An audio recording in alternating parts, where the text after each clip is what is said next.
السلام علیکم عزیز طالبات۔ لاسٹ ٹائم کلاس میں آپ کو معتصم باللہ کے حوالے سے یہ چیپٹر سٹارٹ کروایا تھا۔ معتصم باللہ جو ہے یہ مامون الرشید کے بعد خلیفہ بنا تھا عباسیوں کا۔ مامون الرشید نے اپنے بیٹے عباس کی بجائے اپنے بھائی معتصم کے سپرد کی تھی یہ سلطنت۔ معتصم نے کیا کام کیے تھے اس حوالے سے آپ سے بات ہوئی تھی کہ اس کا سب سے اہم کام، اور جس کے حوالے سے تاریخ دان اس کو کہتے ہیں کہ یہ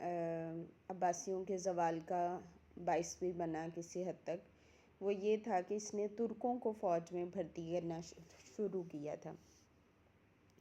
اس حوالے سے پھر اس کے علاوہ یہ کہ ترکوں کو بھرتی کرنے میں، یعنی اگرچہ اس نے ان کی وردی بھی الگ کر دی اور ان کے لیے بڑی مراعات رکھیں اور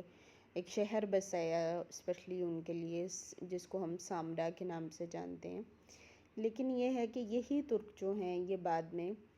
بعد کے آنے والے جو خلفاء ہیں ان کے لیے مشکل کا باعث بنے۔ تو آج ہم دیکھیں گے کہ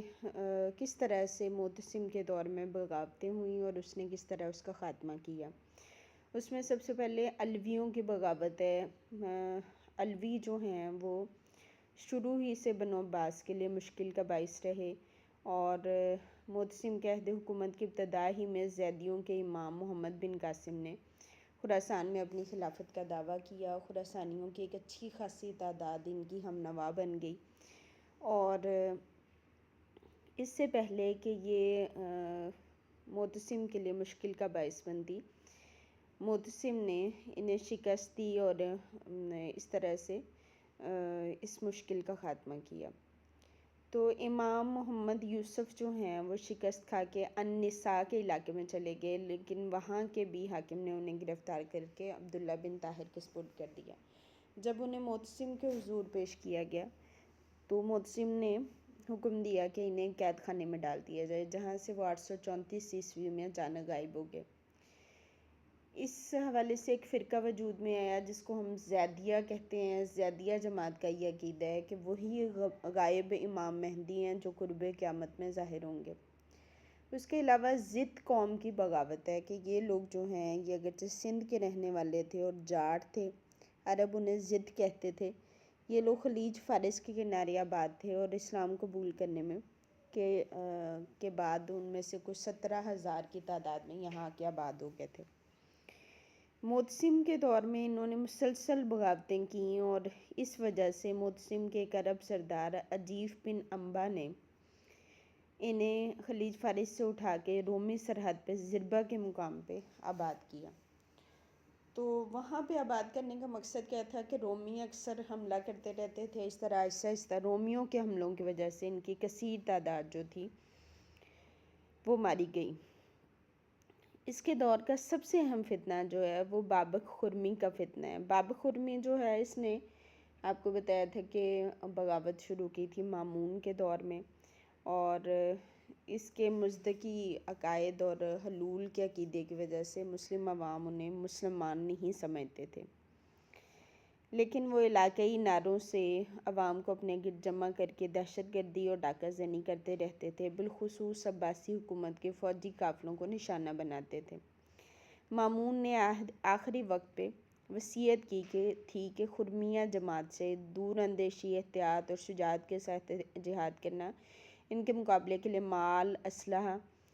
سوار اور پیدل فوج بھیجتے رہنا، اگر ان سے لڑائی لمبی ہو جائے تو پھر تم خود اپنے مددگاروں کو لے کے اللہ کے ثواب کی نیت سے مقابلے پہ جانا۔ تو معتصم جو ہے اس نے بہت ساری افواج ان کے مقابلے کے لیے بھیجیں، اور آخر کار اس فتنے سے نپٹنے کے لیے خلیفہ نے اپنا ایک ترک سالار بھیجا جس کا نام افشین حیدر تھا۔ افشین نے تقریباً 1.5 سال کی جدوجہد کے بعد ان لوگوں کا خاتمہ کر دیا، اور اس طرح سے بابک خرمی کے فتنے سے نجات ملی۔ پھر رومیوں کے خلاف مہمات ہیں کہ رومیوں نے بھی اس کے دور میں دوبارہ سے سر اٹھایا، اور رومی اور عباسی چونکہ دونوں پرانے حریف تھے اور شروع سے ان کے مسائل چلتے آ رہے تھے، لیکن یہ ہے کہ اس کے دور میں یعنی معتصم کے دور میں ایسا ہوا کہ کیسر روم نے یہ جو ان کی سلطنت کی کمزوری تھی اس سے فائدہ اٹھاتے ہوئے 1,00,000 فوج کے ساتھ زبترا کے شہر پہ حملہ کر دیا اور بے گناہ مسلمان مرد اور عورت جو ہیں وہ مارے گئے اور بہت سے مسلمانوں کو گرفتار بھی کیا گیا۔ مردوں کی آنکھوں میں لوہے کی گرم سلائیاں پھیر کے اور ناک کان کاٹ کے اپنے دل کی بھڑاس نکالی گئی۔ گرفتار ہونے والوں میں ایک ہاشمی عورت تھی، وہ وا معتصمہ اور وا معتصمہ پکارتی رہی، یعنی معتصم کی دہائی دی۔ جب قتل و غارت کی یہ خبریں معتصم کو سنائی جا رہی تھیں تو جو ہی اس عورت کی اس فریاد کا ذکر آیا تو معتصم پکار اٹھا لبیک، یعنی میں حاضر ہوں، اور اپنی افواج سمیت روانہ ہوا۔ زبترا جو ہے وہ خلیفہ کی جائے پیدائش بھی تھی، لہٰذا معتصم نے قسم کھائی کہ جب تک اموریہ جو کیسٹر-نوم کی جائے پیدائش تھی اس کو تباہ و برباد نہ کر لوں، چین سے نہیں بیٹھوں گا، کیونکہ کیسٹر-نوم نے زبترا پہ حملہ کیا تھا اور اب خلیفہ کی یہ خواہش تھی کہ جو اس کی جائے پیدائش ہے اس کو میں تباہ کروں۔ دونوں افواج کا پہلا مقابلہ جو ہے وہ انگورا کے قریب ہوا۔ ترک سپہ سالار افشین کے ہاتھوں رومیوں کو شکست ہوئی۔ انگورا پہ قبضہ کرنے کے بعد افشین، اشناس اور معتصم کی متحدہ افواج جو ہیں اموریہ کی طرف بڑھیں اور ان کا محاصرہ کر لیا، اور یہ محاصرہ تقریباً 2 ماہ جاری رہا۔ مسلسل سنگ باری کی گئی، پتھر پھینکے گئے اور اس سے شہر کی جو فصیل تھی، جو بیرونی دیوار تھی، اس میں شگاف پڑ گئے، سوراخ ہو گئے۔ ان شگافوں کے ارد گرد مسلسل 3 دن جنگ ہوتی رہی اور شہر پناہ کے ارد گرد خندق کو مسلمانوں نے کھالوں کے بورے بنا کے مٹی سے بھر دیا، اور تیسرے دن کی خونریز جنگ کے بعد مسلمان شہر میں داخل ہو گئے، اور اس فتح کے نتیجے میں معتصم نے فوجیوں کو قتل عام سے تو روک دیا، لیکن شہر کو اسی طرح سے یعنی تباہ و برباد کیا گیا جیسا کہ زبترا کو کیا گیا تھا۔ رومیوں کے خلاف مہم کے دوران عجیف بن انبسہ نے عباس بن مامون کو بھڑکایا اور آمادہ کیا اور کہا کہ معتصم کو قتل کر دیا جائے اور اس طرح سے خلیفہ جو ہے وہ بنایا جا سکتا ہے عباس کو۔ تو اسی وجہ سے انہوں نے معتصم کے خداموں خاص میں سے، یعنی اس کے جو خاص خدام تھے یا غلام تھے، ان میں سے اپنے قبیلے کے کم سن نوجوان کو خطرناک نتائج سے بچانے کے لیے رات اپنے خیمے میں مقیم رہنے اور معتصم کے پاس نہ جانے کی ہدایت کی تو راز فاش ہو گیا۔ معتصم نے تمام سازشیوں کو گرفتار کر کے انہیں سزائیں دیں اور عجیف کو ترک سردار طاق کے حوالے کر دیا اور عباس کو افشین حیدر کی تحویل میں دے دیا، جس نے اسے موٹے کمبل میں لپیٹ دیا اور وہاں وہ دم گھٹنے سے ہلاک ہو گیا۔ عباس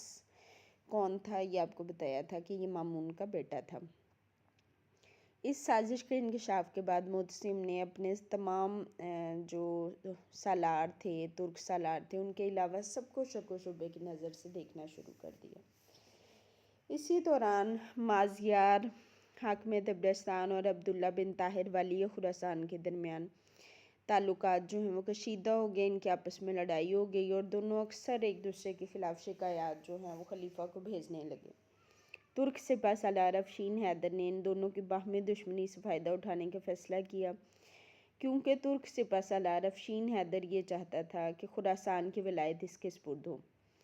مازیار والی طبرستان جو تھا وہ عباسی حکومت کا باج گزار تھا، یعنی اس کو ٹیکس ادا کرتا تھا۔ افشین نے در پردہ اسے عبداللہ کے خلاف بغاوت پہ آمادہ کیا، اور جب عبداللہ اس بغاوت کو ختم کرنے میں ناکام رہا تو خلیفہ خراسان کی حکومت مجبوراً اس کے سپرد کر دے گا۔ جب یہ سازش مکمل ہو گئی تو والی طبرستان نے کھلم کھلا بغاوت کر دی، مگر عبداللہ بن طاہر نے اس بغاوت کو کچل دیا۔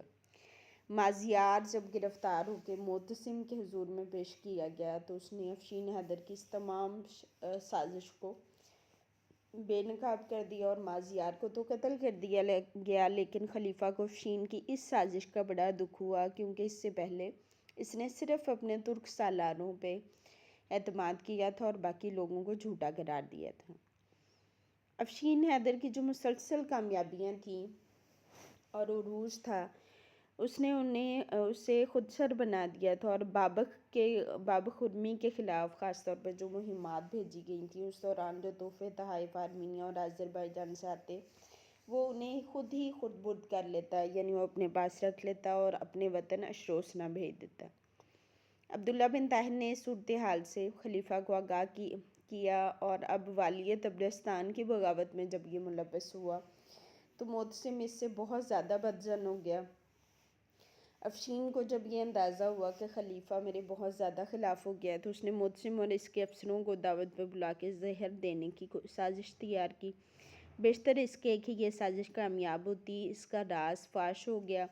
اور معتصم نے اسی وقت اسے بلا کے قید میں ڈال دیا اور بعد میں اسے قتل کرا دیا۔ خود معتصم جو ہے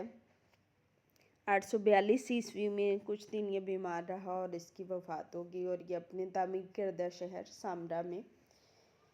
دفن ہوا، اور اس کا عرصہ خلافت جو ہے وہ 8 سال 8 ماہ اور 2 دن تھا۔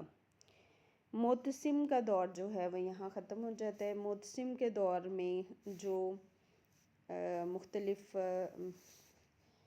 حوالوں سے جو زوال کے اسباب بنے ان کو ہم نیکسٹ ٹائم ڈسکس کریں گے۔